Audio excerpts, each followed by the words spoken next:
Phone tapping కేసులో కేటీఆర్ కు నోటీసులు అందించారు సిట్ అధికారులు. రేపు విచారణకు రావాలని ఆదేశించారు. ఎన్ని కేసులు పెట్టినా చట్టపరంగా ఎదుర్కొంటామన్నారు బీఆర్ఎస్ నేతలు. హామీలు అమలు చేయకుండా తమ నేతలపై కేసులు పెడుతున్నారని ఆరోపించారు.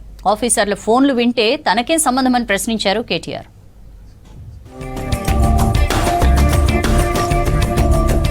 ఫోన్ ట్యాపింగ్ కేసులో సిట్ దూకుడు పెంచింది. బీఆర్ఎస్ వర్కింగ్ ప్రెసిడెంట్ కు నోటీసులు ఇచ్చారు సిట్ అధికారులు. టెంపుల్ ట్రీ విల్లాస్లోని కేటీఆర్ నివాసంలో నోటీసులు అంటించారు. రేపు ఉదయం 11 గంటలకు జూబ్లీహిల్స్ పిఎస్లో జరిగే విచారణకు రావాలని నోటీసుల్లో తెలిపారు. ఇప్పటికే మాజీ మంత్రి హరీష్ రావును విచారించింది సిట్ అధికారులు. 2023 అసెంబ్లీ ఎన్నికల సమయంలో ప్రతిపక్ష నేతల ఫోన్లు ట్యాపింగ్ చేశారని ఆరోపణలున్నాయి. సొంత పార్టీ నేతల ఫోన్లు ట్యాపింగ్ చేశారని ఆరోపణలు వచ్చాయి. సొంత బావ ఫోన్నే కేటీఆర్ ట్యాపింగ్ చేశారని కవిత ఆరోపణలు చేశారు.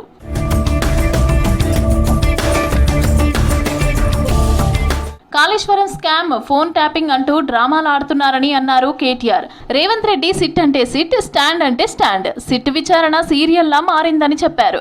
హామీలు అమలు చేయకుండా డైవర్షన్ పాలిటిక్స్ చేస్తున్నారని అన్నారు. అధికారులు ఫోన్లు వింటే తనకేం సంబంధమని ప్రశ్నించారు. సిట్ విచారణను న్యాయపరంగా ఎదుర్కొంటామన్నారు కేటీఆర్.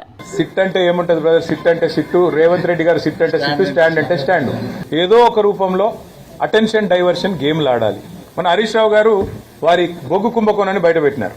పొద్దున బయట పెడితే సాయంత్రం కల్లా సిట్టు నోటీసు. ఈ వికృతమైన క్రీడలో రేపు బలు పశువులయ్యేది అధికారులు. ఇవాళ ఈ రాష్ట్రంలో రేవంత్ రెడ్డి ప్రభుత్వం ఫోన్ ట్యాపింగ్ చేయడం లేదా? ఒక్క అధికారం చెప్పమండి, బయటకు వచ్చి నేను చూస్తా. ధైర్యంగా చెప్పమనండి. ఇండియన్ టెలిగ్రాఫ్ యాక్ట్ ప్రకారం పోలీసు వాళ్ళు చేస్తారు. అది మాకు సంబంధం ఉండదు బ్రదర్. బొగ్గు స్కామ్ పై సమాధానం చెప్పలేక ప్రభుత్వం తమకు సిట్ నుంచి నోటీసులు పంపిస్తోందన్నారు మాజీ మంత్రి హరీష్ రావు.